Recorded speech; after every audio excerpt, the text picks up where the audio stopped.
accepted p-value of lower than 0.05, and I had to raise my threshold a little bit, so it's under 0.06. So technically, it's not statistically significant, but it's so close that it's definitely worth to note. And so this is just so you guys can see them next to each other.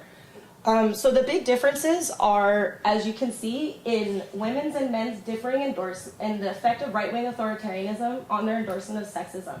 It's a lot stronger for men than in women, which shows us that right-wing authoritarianism plays a significant role in women's endorsement of sexist ideology, and it's really worth a future investigation. So, as I said, in men, right-wing authoritarianism showed no significant relationship to either benevolent or hostile sexism. And I had expected to see a relationship between right-wing authoritarianism and benevolent sexism. However, hostile sexism was slightly predictive, which could have been a statistical anomaly, but like I said, it is worth mentioning. So in women, right-wing authoritarianism was predictive of both, but there was no interaction. So again, like I said, it's worth it to note that this process is unique to women. That right-wing authoritarianism doesn't have the same effect on men that it does in women in our society. So right-wing authoritarianism may play a role in defining how women view gender roles, and it may be a significant influence on their internalization of sexist ideals.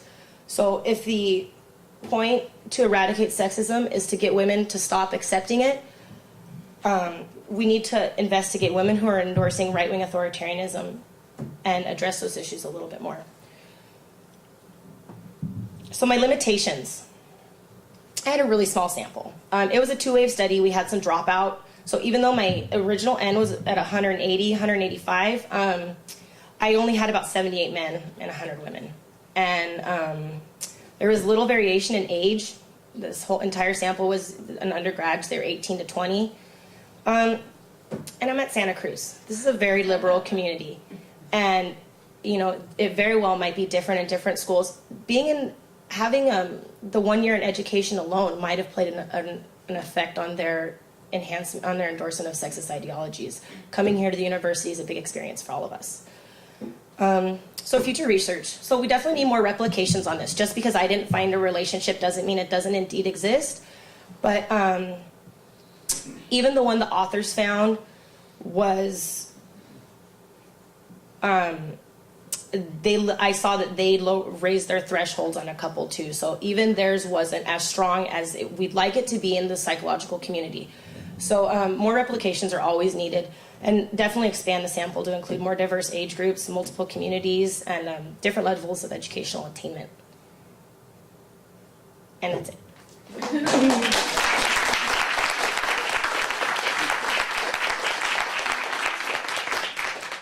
And now let me introduce Shannon Kowalski, who is, in contrast to what is erroneously listed in your program, anthropology is a fine major, but she is not an anthropology major. She is a psychology major. We want to take credit for her.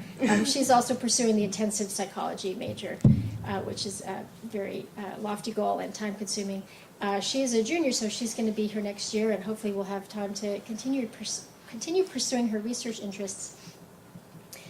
Shannon approached this project really with a sort of a question that she wanted to address, that she researched in the literature very thoroughly, and you'll see that my data set wasn't quite the right data set for her to investigate this, so potentially that could be something to look at again in the future, but we did the best we could investigating her very interesting question with the data that are available to us here. And again, it was a total pleasure to work with you, Shannon. Just really delightful to hear all your ideas, and I'm looking forward to your talk. So join me in welcoming Shannon.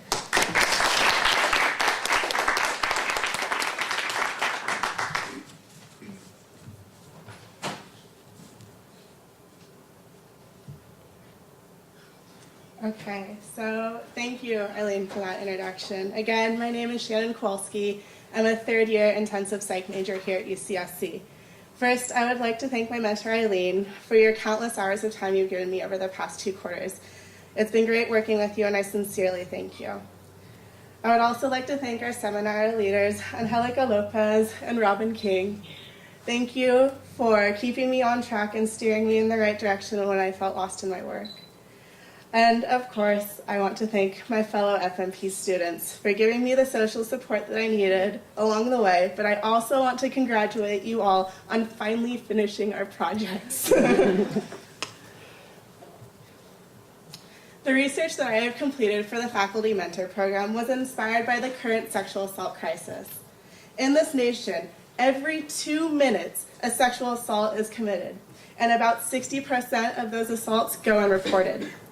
Additionally, 1 out of 6 men and 1 out of 3 women will experience sexual assault at some point during their lifetime.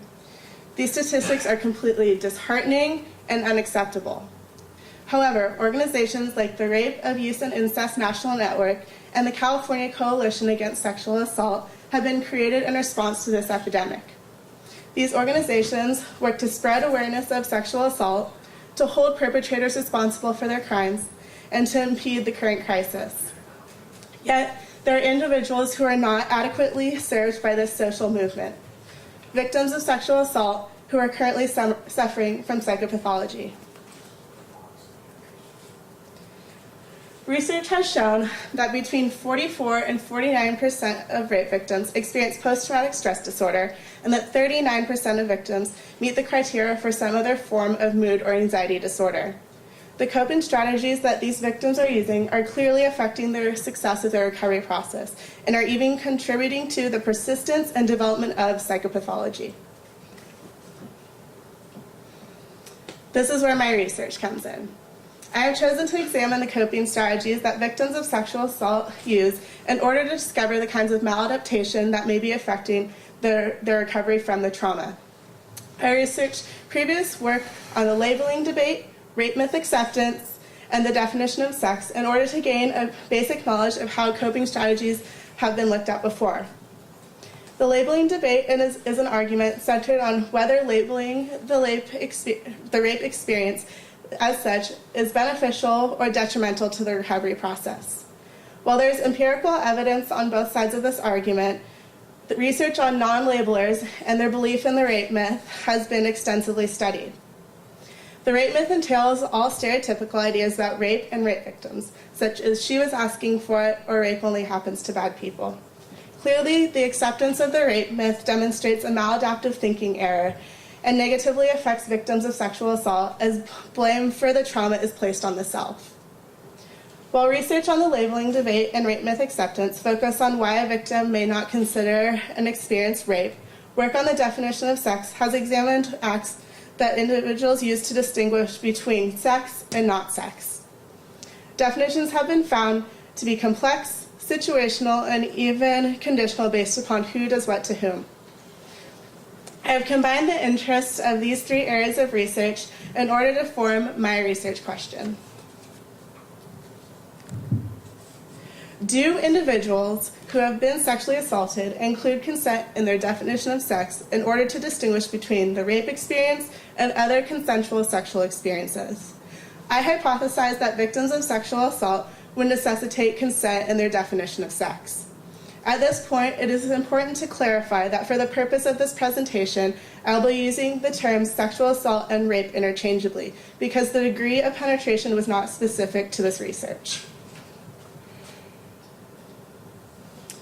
In order to test this hypothesis, I was allowed access to data previously collected by Professor Zurbriggen during a longitudinal study on the relationship between sex and power. This first wave of the study was completed in 2005 on freshmen at the University of California, Santa Cruz.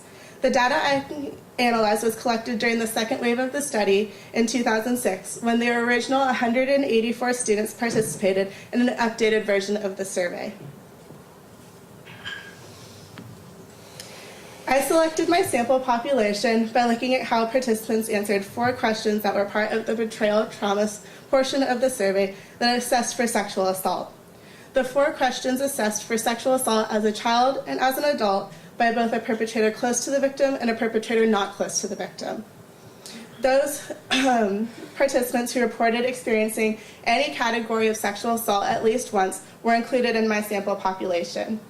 Those who did not answer the questions were assumed to not have experienced sexual assault.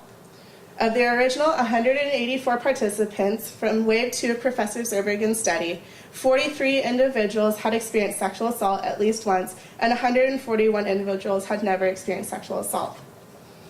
And as you can see here, these are the 2 questions from the betrayal trauma portion of the survey, and they're actually 2-part questions that assessed for sexual assault before age 18 and 18 and older. So it's actually a 4-part question. So after defining my sample population, I utilized a question from the definitions of sex portion of the survey that asked about the necessity of consent in order to compare my participants' sexual assault experience to how they define sex. And this is the question, the specific question is the highlighted portion of this example. So it asks participants to please check the appropriate box to indicate whether each of the following is necessary for you to consider that you have had sex with someone. And the highlighted question is both people consented to what happened. So analysis of the data. Multiple analyses were run, including correlational tests between gender and age at the time of sexual assault, age at the time of sexual assault and consent, and gender and consent. But, however, as Eileen put it, I found the graveyard of good ideas, as none of my results were statistically significant. However, there are 2 notable patterns in my data. The relationship between gender and sexual assault experience aligned well with previous work, and the trend in the relationship between sexual assault experience and consent actually went in the opposite direction of my original hypothesis. So prevalence of sexual assault. Previous work on the prevalence of sexual assault has shown that 17% of men and 33% of women will experience sexual assault at some point during their lifetime. My results showed a similar prevalence rate for both the men and women in my study. 19% of men and 26.7% of women had reported experience